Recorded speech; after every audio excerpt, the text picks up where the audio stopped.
Hey guys, it's the Plum Dot here and welcome back to my channel for the third and final part of the Artisan. If you guys haven't checked out part 1 and 2, I suggest you go and do that now. But if you don't want to do that, I'll just give you a little background on why I built the Artisan. It was built for the August Build and Share Challenge, which if you guys aren't familiar with it, it's the longest running build challenge within the Sims community, and they do run one for Sims 4 as well as Sims 3. So as I did with the previous two videos, I will link down below in the description the threads where you can go and check out some awesome builds and maybe participate if you want to. So as you can see from part 2, I've changed up the flooring. I just think that the wide planks worked a little bit better than the diagonal pattern that I had before, and as I said previously, this is only one of 2 bits of CC that I do have in the Artisan, the other being the roof. So I just wanted to keep it really minimal CC. So I've started in the master suite, and I really wanted to have a little sitting area in it. So the master bedroom, as a result, isn't massive. I suppose I could have not put in the seating room and had a huge master suite, but I just wanted a little cozy sitting area. The whole theme for the Artisan is comfy, cozy, homey, and warmth. So the rooms are quite small and sometimes a little bit pokey, as you'll see in the other bedrooms, but overall it really works. Now, I had so much trouble with the layout for this house. I had to fit 3 bedrooms and 2 bathrooms upstairs, as per the brief for the Build and Share Challenge, and it took me absolute yonks to do it. I filmed, refilmed, bulldozed the upstairs. I sketched it out, it didn't work, and I finally got there in the end, and I think what I've come up with really works for the space without being too incredibly awkward, although it is a little bit awkward.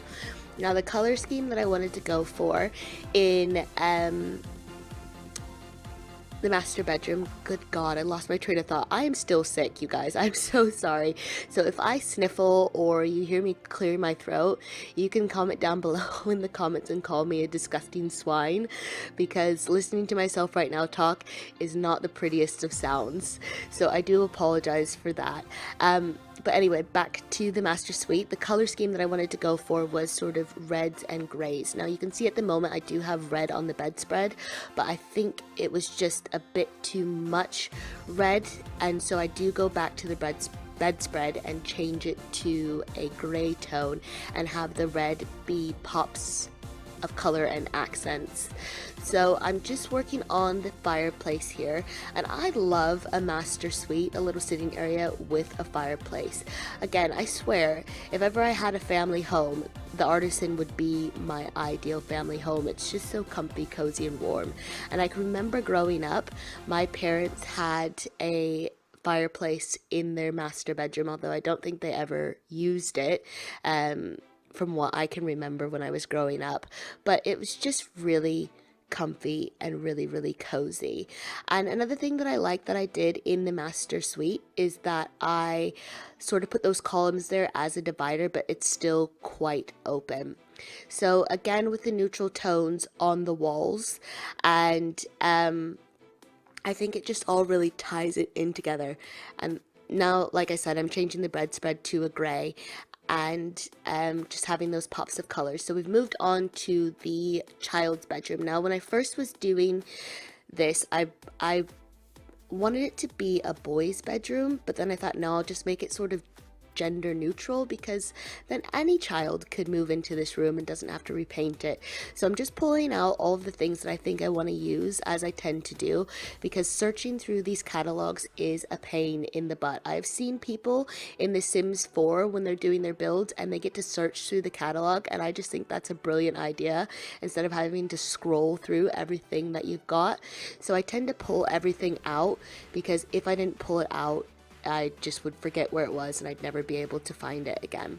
Now, I don't usually do family homes, therefore I don't usually have children's things. So I discovered a lot of pretty cool kids stuff while I was doing this room, because like I said, I don't usually use children's stuff, but I did have the hardest time figuring out where to put everything that I pulled out. And there is a little bit of clutter in this room, but overall I think it really works for a cute little kids room. Now, I know I said in part 2 that green isn't my favorite color, but you wouldn't know it from this room. It ends up being quite green. But in my defense, because this is sort of an autumn type build, green is a very autumnal, I hate that word, I can't even say it, autumn like color. We'll just go with that. So I had some trouble with the shelving units, and I end up getting rid of them in the end because it just didn't look right to me.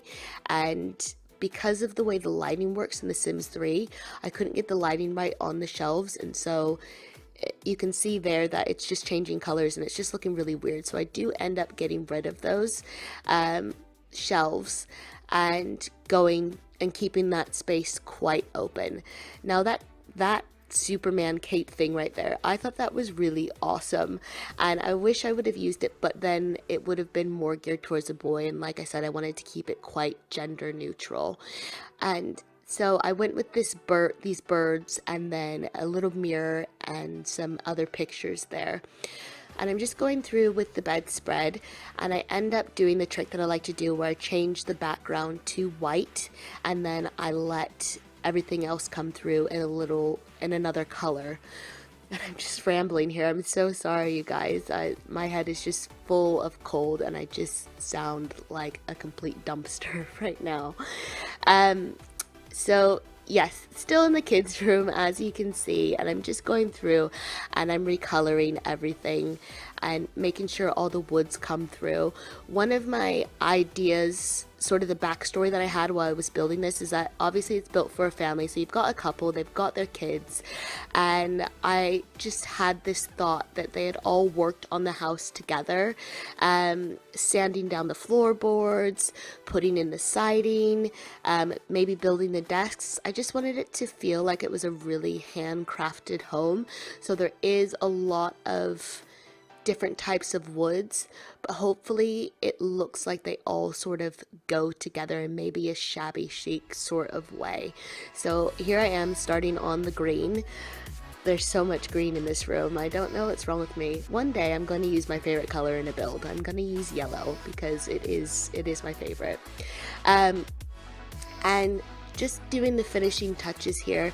The walls are going to stay a sort of neutral color. I think there actually might be a hint of green in the walls, because why wouldn't there? This should be called the green room instead of the kids room. But it goes to a lime green pops out at one point. I don't know what my problem is with lime green, but it stays quite neutral and works with the room, and I really like how it turned out.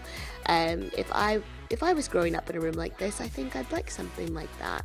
But yes, I did keep it to a grey, which is quite neutral. And now we're moving on to the Jack and Jill bathroom. So this bathroom is shared with the child's room and the teen bedroom. And so it doesn't look like kids use this bathroom. It's quite just sort of maybe what you'd find in a show home, but I just had the idea that the kids were really clean and they like to clean up after themselves, and they take pride in their Jack and Jill bathroom. Now, I know this is a little off topic, and I did talk about this in part 2, but it feels like it's wedding season to me. As you know, if you watch part 2, I am going home quite soon, so this video will probably go up while I am already back home in the States, and I'm going home for my best friend's wedding, of which I am a bridesmaid. Ugh, can't get my words out. Still haven't lost any weight from the last time I did a voiceover because I had a cookie and some popcorn for breakfast, so for some reason I haven't scared myself skinny yet with the thought and the fear of me not being able to fit into my bridesmaid's dress and possibly splitting it as I walk down the aisle. But something needs to change because I just don't want to be that bridesmaid that bends over and splits her dress. But anyway, it feels like it's wedding season to me, which is very strange because most of the time wedding season is in the summer, but my best friend's getting married at the end of September, and then I've just found out that my niece is getting married in February in Hawaii. So I feel like the only times I go back home to the States is when somebody is getting married. I just don't go home to relax. There's always an event going on, there's always something happening, and it's just a bit crazy to me that my niece is getting married, and it makes me feel really, really old. So we've gone from the Jack and Jill bathroom into the master suite. Now I usually leave the bathrooms to the last minute, but I really didn't want to do that this time because who likes to end on a bathroom? We're going to be ending the video on the teen bedroom. So I wanted to get the master bathroom out of the way. Now I did struggle a little bit with placement of things and what to put on walls and things like that, so you will see me struggle a little bit, and this actually takes up quite a bit of time. We're almost to the end of the video before we get to the screenshots. There's probably about 6 minutes left, and I just have 2 rooms to do, the master bathroom and the teen bedroom, and it just takes me ages. Now I did play test all of this as I usually do because I want to make sure that all my homes are quite playable. So in the screenshots you will notice a little bit of difference in the layout of the master bathroom because the bathtub wasn't usable where it was. So I had to get rid of a few things up on the platform. I knew I wanted it to be up on the platform, and I had to get rid of a few things and move the bathtub to a different angle just so it would be usable, because what use is a bathtub if it doesn't work? Now, I'm not a big fan of baths. I actually think of it as like sitting in your own filth, even if you've got a bath bomb. I just think it's really gross.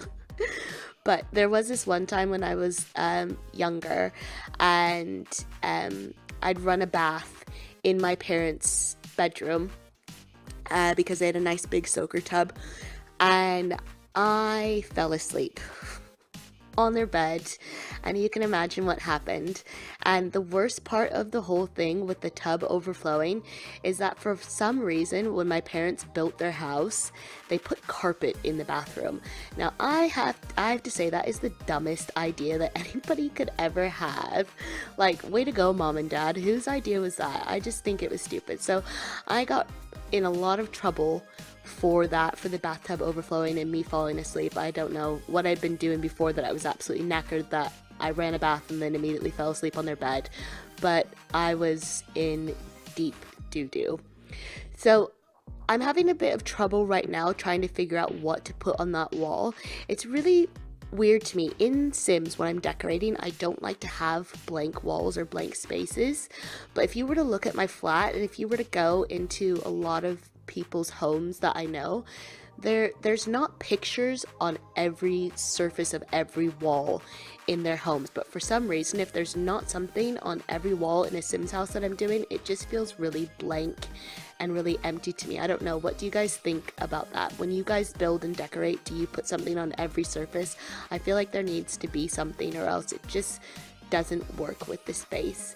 But the layout is pretty much how it's going to be in the video. Like I say, it does change in the screenshot, so you will have a chance to check that out, but this is how it stays.